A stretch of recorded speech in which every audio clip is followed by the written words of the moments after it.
Tandaan nyo ito, mga minamahal kong kapatid.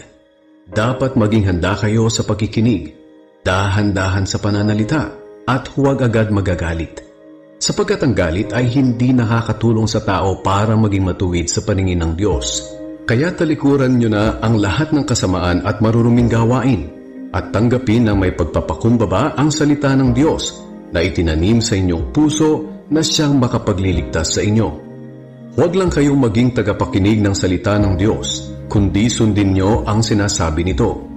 Dahil kung hindi, dinadaya nyo lang ang sarili ninyo. Dahil kung nakikinig lang ang isang tao sa salita ng Diyos, pero hindi naman niya tinutupad ang sinasabi nito, katulad siya ng isang taong tumitingin sa salamin, na pagkatapos makita ang sarili, ay umaalis at agad kinakalimutan ang ayos niya.